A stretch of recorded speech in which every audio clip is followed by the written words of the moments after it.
엄마 죄송한데 이번 달은 좀 어려울 것 같아요. 전화기 너머로 들리는 아들의 말에 시어머니는 한참을 말없이 서 있었습니다. 손에 든 병원 청구서를 내려다보며 그녀는 생각했죠. 내가 이 아이를 키울 때는 밥 한 끼 걸으면서도 다 해줬는데 여러분도 이런 상황 한 번쯤 겪어보셨거나 주변에서 보신 적 있으실 겁니다. 가족 간의 경제적 도움. 겉으로는 단순해 보이지만 그 안에는 수십 년간 쌓인 감정과 기대, 그리고 서로 다른 삶의 무게가 얽혀 있습니다. 오늘은 많은 가정에서 조용히 앓고 있지만 쉽게 꺼내지 못하는 이야기, 시어머니와 아들 부부 사이의 경제 문제에 대해 깊이 있게 들여다보려고 합니다. 이 영상이 도움이 되셨다면 구독과 좋아요 버튼으로 응원해 주세요. 여러분의 작은 클릭 하나가 더 좋은 콘텐츠를 만드는 큰 힘이 됩니다. 그럼 지금 시작하겠습니다. 봄날 오후 65세 김순자 씨는 병원에서 돌아오는 길이었습니다. 무릎 관절염 치료를 위해 몇 달간 병원을 다녔지만 이번 달 청구서는 예상보다 많이 나왔습니다. 국민연금만으로는 생활비를 간신히 감당하는 그녀에게 이 병원비는 큰 부담이었죠. 저녁 무렵 그녀는 큰아들에게 전화를 걸었습니다. 아들아, 엄마가 말이야. 이번에 병원비가 좀 나왔는데 혹시 여유되면 조금만 도와줄 수 있겠니? 목소리는 최대한 가볍게 하려 했지만 떨림이 묻어났습니다. 자식에게 손을 벌린다는 건 평생 강하게 살아온 그녀에게는 자존심이 상하는 일이었으니까요. 전화를 받은 아들 박민수 씨는 순간 머릿속이 복잡해졌습니다. 마침 안방에서 아내가 가계부를 정리하고 있었고 이번 달 대출 상환일이 코앞이었습니다. 신혼 때 받은 전세 자금 대출에 작년에 새로 산 자동차 할부까지. 그들 부부도 빠듯한 살림에 숨 돌릴 틈이 없었죠. 엄마, 제가 확인 좀 해보고 다시 연락드릴게요. 아들은 애매한 대답으로 일단 전화를 끊었습니다. 그리고 아내에게 조심스럽게 말을 꺼냈죠. 여보, 어머니가 병원비 때문에. 아내 이지은 씨의 표정이 미묘하게 변했습니다. 이번 달 대출 상환에 아이 학원비도 나가는데. 또요? 이 순간 세 사람 모두의 마음속에는 서로 다른 생각이 자리 잡습니다. 시어머니는 내가 키워준 은혜를 생각하면 이 정도는 당연한 거 아닌가 싶고, 아들은 부모님도 도와드리고 싶지만 우리 가정도 지켜야 하는데 고민하며, 며느리는 우리도 빠듯한데 왜 자꾸 우리한테만 기대시는 걸까 하는 답답함을 느낍니다. 다음 날 아들은 어머니께 다시 전화를 걸었습니다. 엄마, 죄송한데 이번 달은 좀 어려울 것 같아요. 대출 상환이 있어서 다음 달에 드리면 안 될까요? 전화기 너머로 잠시 침묵이 흘렀습니다. 그래, 괜찮아. 엄마가 알아서 할게. 신경 쓰지 마. 시어머니의 목소리는 차가웠습니다. 전화를 끊고 난 후 순자 씨는 소파에 주저앉았습니다. 내가 이 아이를 키울 때는 새벽같이 일어나 식당에서 설거지하고 밤늦게까지 청소 일하면서 대학까지 보냈는데, 그때는 내 허리가 아프든 말든 신경도 못 썼는데 이제 와서 병원비 한번 부탁하는 게 이렇게 어려운 일이 됐구나. 억울함과 서운함이 복받쳐 올랐습니다. 아들 부부도 편치 않기는 마찬가지였습니다. 민수 씨는 회사에서도 일이 손에 잡히지 않았고 지은 씨는 자신이 냉정한 며느리가 된 것만 같아 죄책감이 들었습니다. 하지만 동시에 우리도 우리 아이 키우고 노후 준비해야 하는데 언제까지 이래야 하지? 라는 생각도 지울 수 없었죠. 이렇게 한 통의 전화는 가족 간에 보이지 않는 균열을 만들어냅니다. 누구도 나쁜 사람이 아닙니다. 모두가 각자의 처지에서 최선을 다하고 있을 뿐이죠. 하지만 이 작은 균열은 시간이 지나면서 점점 깊어지고 결국 가족 관계 전체를 흔들게 됩니다. 시어머니 세대와 젊은 부부 세대 사이에는 보이지 않는 거대한 인식의 차이가 존재합니다. 이것은 단순히 세대 차이라고만 말하기엔 너무나 깊고 복잡한 문제입니다. 순자 씨가 자라온 시대를 돌아보면 가족은 하나의 경제 공동체였습니다. 부모는 자식을 위해 모든 것을 희생했고 자식은 성장해서 부모를 봉양하는 것이 당연한 도리였죠. 순자 씨 자신도 시집 와서 시부모님을 모시고 살았고 남편이 일찍 세상을 떠난 후에도 홀로 두 아들을 키워냈습니다. 그녀의 기억 속에는 수많은 밤이 새겨져 있습니다. 한겨울 냉골 지하 단칸방에서 아이들이 추워할까봐 자신의 외투를 덮어주던 밤. 아이들 급식비를 마련하려고 새벽 4시에 일어나 동네 식당에 가던 아침. 큰아들 대학 등록금을 마련하려고 몇 달치 병원비를 미루던 그때. 그녀에게 자식은 자신의 전부였고 그 헌신은 투자가 아니라 사랑이었습니다. 하지만 동시에 그 사랑 속에는 은연중에 기대가 숨어 있었습니다. 내가 이렇게까지 해줬으니 나중에 내가 힘들 때는 아이들이 당연히 나를 돌봐줄 거야. 이것은 욕심이 아니라 그녀가 살아온 세상에서는 당연한 가족의 순환 구조였습니다. 반면 민수 씨와 지은 씨 부부가 살아가는 세상은 완전히 다릅니다. 그들은 독립적 개인으로 성장했습니다. 부모의 희생은 감사하지만 그것이 자동으로 평생의 빚이 되는 것은 아니라고 배웠죠. 결혼 후에는 새로운 가정을 꾸리고 그 가정을 중심으로 경제적 계획을 세웁니다. 민수 씨는 생각합니다. 어머니께 정말 감사하고 도와드리고 싶은 마음은 간절해. 하지만 우리도 우리 아이의 미래를 준비해야 하고 노후를 대비해야 해. 무턱대고 도와드렸다가 나중에 우리가 힘들어지면 결국 우리 아이에게 같은 짐을 지우는 거 아닐까? 그의 고민은 냉정함이 아니라 또 다른 형태의 책임감에서 나온 것입니다. 지은 씨는 더 복잡한 입장입니다. 그녀도 자신의 부모님이 계시지만 시댁과 친정 양쪽을 동시에 챙기기는 현실적으로 불가능합니다.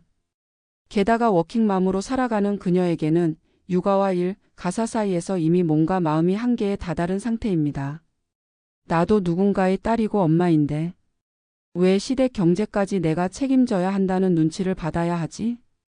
여기서 중요한 지점은 이 두 세계관 중 어느 것이 옳고 그르다고 판단할 수 없다는 것입니다. 순자 씨의 당연함도 민수 씨 부부의 독립심도 각자가 살아온 시대와 환경에서는 모두 합리적인 가치관입니다. 문제는 이 두 가치관이 충돌할 때 서로를 이해하려는 노력 대신 상대가 틀렸다는 판단이 앞선다는 것이죠.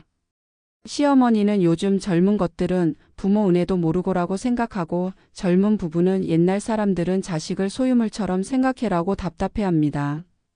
한 연구 결과에 따르면 한국 사회에서 60대 이상의 약 72%가 자식이 부모를 경제적으로 부양해야 한다고 생각하는 반면 30대는 37%만이 이에 동의한다고 합니다. 이 35%포인트의 격차가 바로 가족 간 갈등의 핵심입니다. 더 큰 문제는 경제 상황입니다. 과거에는 한국 사회 전체가 성장하면서 자식 세대가 부모 세대보다 경제적으로 나아지는 것이 일반적이었습니다. 하지만 지금은 다릅니다. 청년 실업, 높은 집가, 교육비 부담, 노후 준비 등 젊은 세대가 짊어진 경제적 무게는 과거와 비교할 수 없을 정도로 무겁습니다. 동시에 노인 빈곤율도 OECD 국가 중 최고 수준입니다. 노후 준비가 제대로 되어 있지 않은 부모 세대는 자식에게 기댈 수밖에 없고 자식 세대는 자신의 미래도 불안한 상황에서 부모까지 부양하기 벅찹니다. 결국 양쪽 모두 피해자인 셈이죠. 이런 구조적 문제 속에서 개인적 관계는 더욱 힘들어집니다. 경제적 여유가 있다면 너그럽게 도와줄 수 있지만 서로 빠듯할 때는 작은 요청 하나도 큰 부담이 됩니다. 그리고 그 부담이 쌓이면서 사랑은 의무가 되고 감사는 당연함이 되며 가족은 점점 멀어집니다. 가장 가까운 사이일수록 정작 중요한 말은 하지 못합니다. 시어머니와 아들 부부 사이에서 경제 문제가 더 큰 상처가 되는 이유도 바로 여기에 있습니다.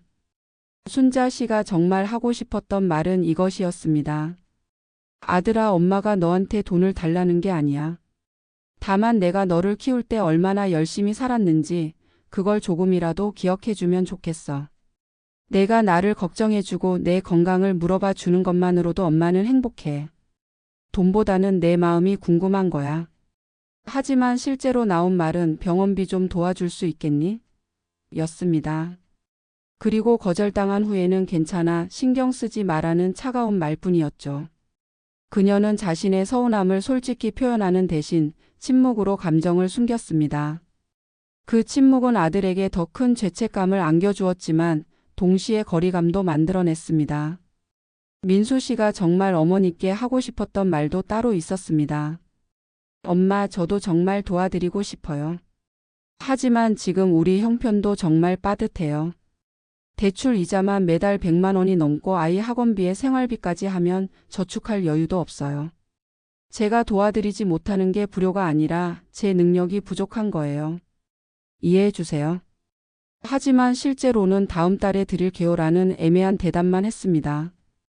그리고 시간이 지나도 연락하지 못했죠. 그는 어머니께 자신의 경제 상황을 솔직히 말하는 것이 마치 변명처럼 들릴까봐 또는 무능한 아들로 보일까봐 두려웠습니다. 지은 씨 역시 속마음을 숨기고 있었습니다.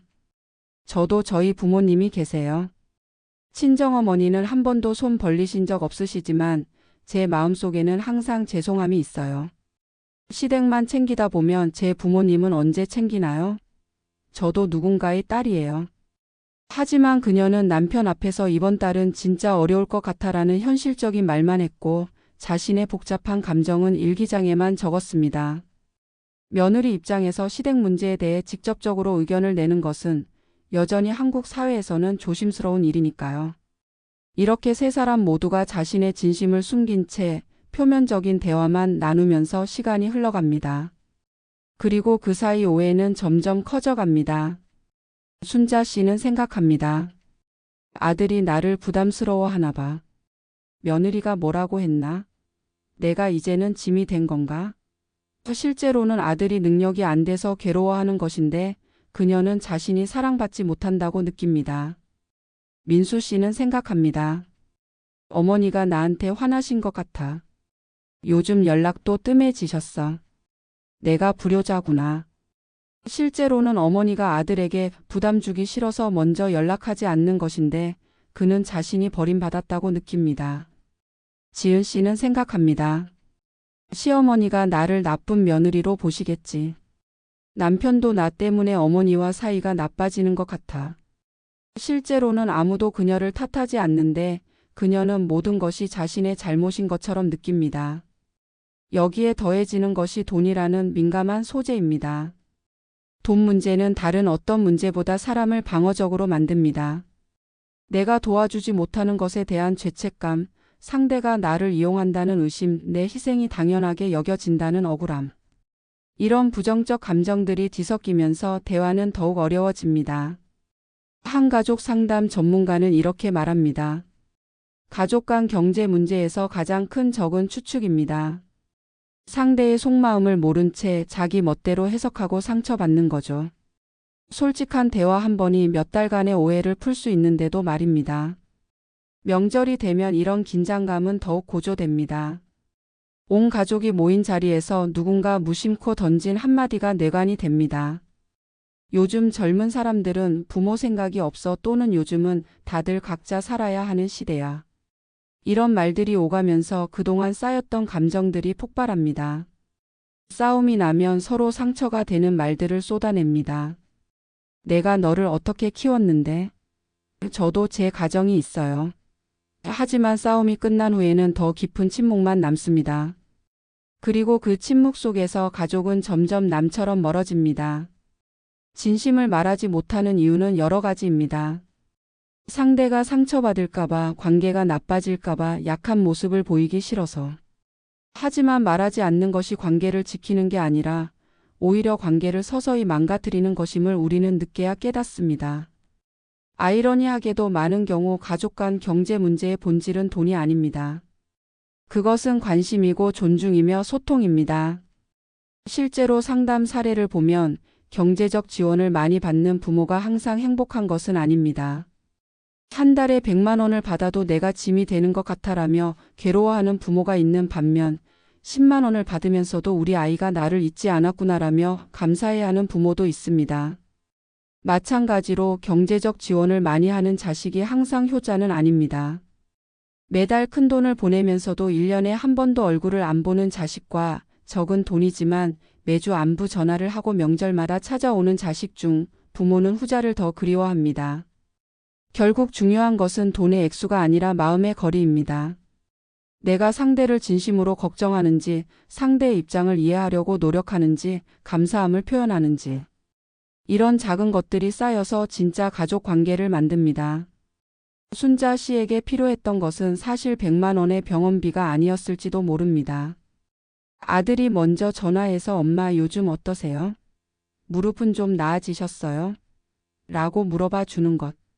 병원에 갈 때 함께 가서 의사 선생님 말씀을 같이 듣는 것. 경제적으로 도와주지 못해도 엄마, 제가 능력이 안 돼서 정말 죄송해요. 대신 다른 방법을 같이 찾아봐요라고 진심으로 말해주는 것.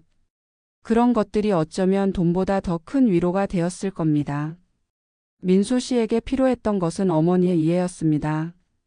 아들아, 내 형편 내가 몰라서 그러는 거 아니야. 내가 지금 얼마나 힘든지 엄마가 다 알아. 엄마 걱정은 하지 마. 나는 괜찮으니까. 이 한마디가 있었다면 아들의 죄책감은 훨씬 가벼워졌을 겁니다. 지은 씨에게 필요했던 것은 인정이었습니다. 며느리 내가 일하면서 아이 키우느라 얼마나 힘든지 내가 알아. 고맙다. 우리 가족 지켜줘서. 이런 말 한마디가 있었다면 그녀가 느끼는 부담감과 소외감은 많이 줄어들었을 겁니다. 한 노년학 연구에서 흥미로운 결과가 나왔습니다. 경제적으로 풍족한 노인보다 자녀와 정서적 교감이 좋은 노인이 행복도가 더 높다는 것입니다. 돈은 생존의 문제를 해결하지만 행복의 문제는 관계가 해결한다는 뜻이죠. 그렇다면 어떻게 해야 할까요? 몇 가지 구체적인 방법을 제안해 봅니다. 첫째, 솔직한 대화입니다. 어렵더라도 자신의 경제 상황을 정직하게 공유하세요. 엄마, 제가 지금 이런 상황이에요 라고 말하는 것이 변명이 아닙니다. 그것은 상대를 신뢰한다는 뜻이고 함께 해결책을 찾자는 뜻입니다. 둘째, 기대치를 명확히 하세요. 부모는 자식에게 무엇을 기대하는지, 자식은 무엇을 해줄 수 있는지 구체적으로 이야기하세요. 매달 얼마를 드릴 수 있어요 또는 경제적으로는 어렵지만 병원 동행은 할 수 있어요.처럼 명확한 선을 그으면 서로 오해할 일이 줄어듭니다. 셋째, 작은 관심을 자주 표현하세요. 큰 돈을 한 번 주는 것보다 자주 안부를 묻고 작은 도움을 주는 것이 관계에는 더 좋습니다.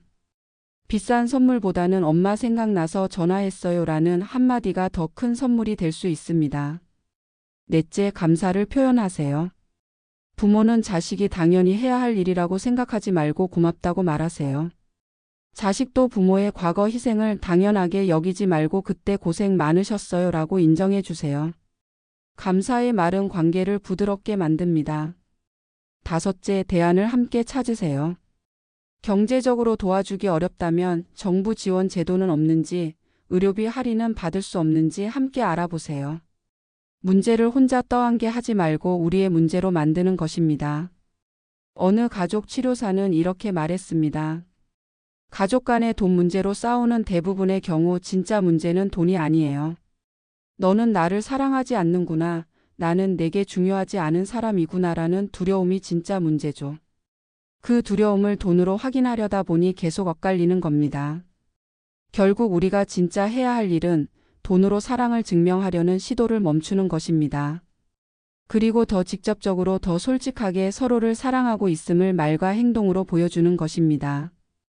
이야기의 순자 씨와 민수 씨 가족은 어떻게 되었을까요? 몇 달간의 어색한 침묵 끝에 민수 씨가 먼저 용기를 냈습니다. 명절도 기념일도 아닌 평범한 주말, 그는 아내와 아이를 데리고 어머니 댁을 찾아갔습니다. 손에는 비싼 선물 대신 어머니가 좋아하시는 호두과자 한 봉지만 들고서요. 엄마, 제가 그동안 연락도 잘 못 드리고 죄송해요. 민수 씨는 처음으로 자신의 솔직한 마음을 꺼냈습니다. 제가 능력이 안 돼서 도와드리지 못하는 게 정말 마음이 아파요. 하지만 엄마를 사랑하지 않아서가 아니에요. 제 형편이 이래요. 그는 자신들의 경제 상황을 감추지 않고 있는 그대로 이야기했습니다. 순자 씨의 눈에 눈물이 맺혔습니다. 아들아, 엄마가 미안해. 엄마도 내 형편 생각 안 한 건 아닌데. 그저 내가 이제 쓸모없는 사람이 된 것 같아서 서운했던 거야. 돈이 중요한 게 아니라 내가 나를 잊어버린 건 아닌가 싶었어. 그날 두 사람은 처음으로 진짜 대화를 나눴습니다. 서로의 두려움을, 기대를, 사랑을 숨기지 않고 말했죠. 그리고 함께 해결책을 찾기 시작했습니다. 민수 씨는 매달 큰 돈을 들이는 대신 현실적으로 가능한 선을 정했습니다. 경제적 지원은 월 30만 원으로 정하되 대신 매주 일요일에는 꼭 전화를 드리기로 했습니다. 병원 갈 일이 있으면 함께 가기로 했고 아이와 함께 한 달에 한 번은 꼭 방문하기로 약속했습니다. 지은 씨도 변화했습니다. 시어머니께 처음으로 자신의 속마음을 조심스럽게 꺼냈습니다. 어머니, 저도 어머니를 진심으로 모시고 싶어요. 하지만 저도 일하면서 아이 키우느라 몸도 마음도 힘들 때가 많아요. 제가 부족한 며느리지만 저도 최선을 다하고 있어요. 순자 씨는 며느리를 꼭 안아주었습니다. 얘야, 내가 몰라줘서 미안해. 내가 얼마나 힘든지. 엄마도 며느리 노릇 해봐서 알아. 고생이 많구나. 그날 이후 이 가족의 관계는 완전히 달라졌습니다. 경제적 상황은 크게 나아지지 않았지만 마음의 거리는 훨씬 가까워졌습니다. 이제 순자 씨는 아들에게 도움을 요청할 때 미안한데. 가 아니라 아들아, 엄마가 이런 일이 있는데 함께 좀 알아봐 줄래? 라고 편하게 말합니다. 민수 씨도 어머니께 죄송합니다만 반복하는 대신 엄마, 제가 이번 달은 이 정도까지 도와드릴 수 있어요 라고 명확하게 소통합니다. 그리고 경제적으로 도와드리지 못하는 부분은 다른 방식으로 채웁니다. 어머니의 생신에는 온 가족이 모여 소박하지만 정성스러운 시간을 보내고 일상에서는 자주 안부를 묻습니다. 순자 씨는 이제 손주를 보는 것이 가장 큰 기쁨입니다. 할머니, 오늘 유치원에서 이런 일이 있었어요. 손주가 제잘거리며 말할 때 그녀는 자신이 이 가족에게 여전히 소중한 존재라는 것을 느낍니다. 그것은 통장 잔고로는 채울 수 없는 진짜 행복입니다.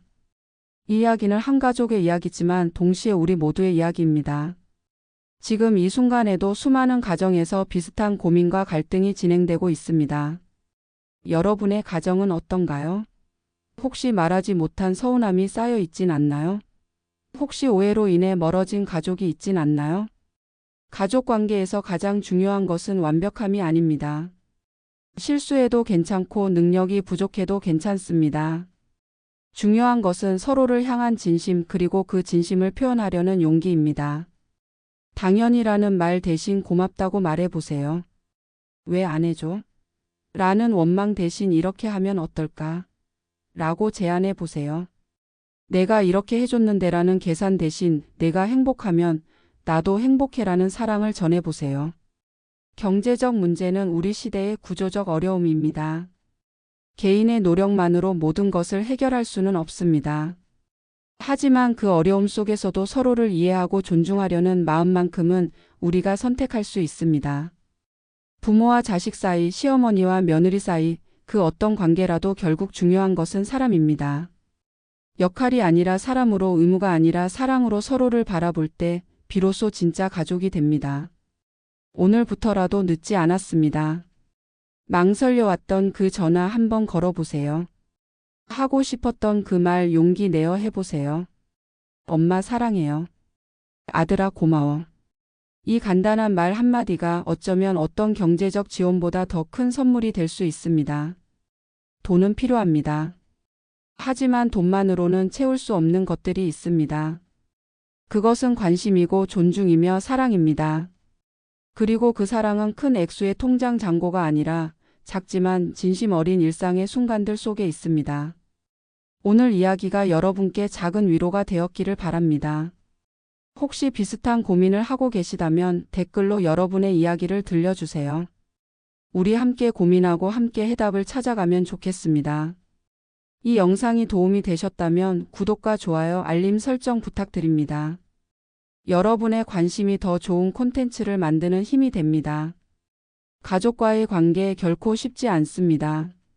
하지만 포기하지 마세요. 작은 용기 하나가 오랜 시간 쌓인 오해를 풀 수 있습니다. 여러분 모두 행복한 가족 관계를 만들어 가시길 진심으로 응원합니다.